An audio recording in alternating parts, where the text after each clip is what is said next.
Cast your mind way back, way back to a time when we didn't have electronic cameras. Yeah, there was a time when cameras did not have batteries.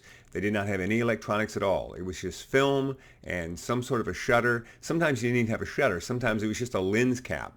They would put a big plate in the camera. They would reach around and they would just take the lens cap off and then put the lens cap back on. That was how they actually took a picture way back in the day when they thought the picture would steal your soul. So back at that time, trying to figure out exactly what your exposure was supposed to be was very tricky. You just had to eyeball it, basically, and hope that you got it right. And as the stuff progressed, as cameras got better, as film got better, as film got different, we started having ISO values on our film. They started coming up with rules to help you determine what the proper exposure was to get a correct picture and a correct exposure in different environments. And one of them, the one that's probably the most famous, the one that I've heard repeated the most in my life, is the Sunny 16 rule. And it goes like this. If you're outside on a bright day, no cloud cover, right? Just a nice bright day. If you set your aperture to 16, right? That's your aperture, 16. Then your shutter speed will be the same as your ISO on your film. So if you're using ISO 200 film, your shutter speed would be 1/200th of a second with an aperture of 16.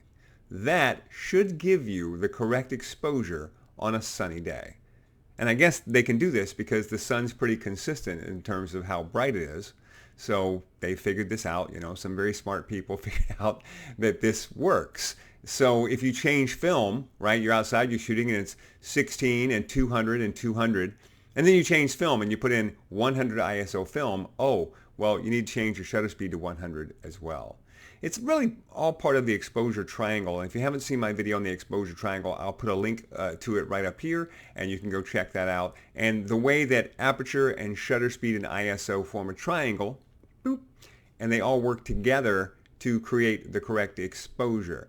So that's the Sunny 16 rule. It's really not very hard, but they also used it as the starting point for every other exposure that they would get when they were outside. So basically, it was a one-stop increment. So if you're outside, it's a bright day, Sunny 16, right? You set your aperture to 16, you set your ISO, you set your shutter speed to whatever your ISO value is. What if there's a little bit of cloud cover? Not a full cloudy day, just some cloud cover. Well, you go down one stop, right? To which is what, 11.4? I can't, I can never remember the numbers, but you go down one stop. And then if it's a cloudy day, like you can't see the sun, but it's still outside in the middle of the day, that's going to be F8, right? And it just continues down the line as you go. But your shutter speed and your ISO stay the same. So on a sunny day, you're at F16, and you're using ISO 100 film, so your shutter speed's at 100. And then on a cloudy day, you're at F8, but you still have your ISO and your shutter speed working together. ISO 100, shutter speed 100. And that's the Sunny 16 rule.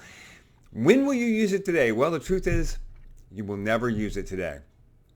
The best thing about the Sunny 16 rule is that if you happen to come across any old-time photographers, anybody who started off with film, anybody who was shooting way back in the day when it was film cameras, they were rolling their own black and white film. I didn't experience any of this because I was born in the 90s. But for those of you who are old enough to remember, y'all like to throw around the Sunny 16 rule all the time. When I first started in photography and I would go to my local guild meetings and local camera clubs and stuff like that, you'd always meet the older photographers and they just love to throw around the Sunny 16 rule. They just throw it out there. It's like a badge of honor that they know the Sunny 16 rule. So this is a rule that has been hard and fast and known by everyone. If you were a photographer, you knew Sunny 16. Right? And now it's just totally not even necessary anymore because everybody has a meter built into their camera that does the metering for them. But it's kind of a badge of honor if you know what the Sunny 16 rule is. And now you do.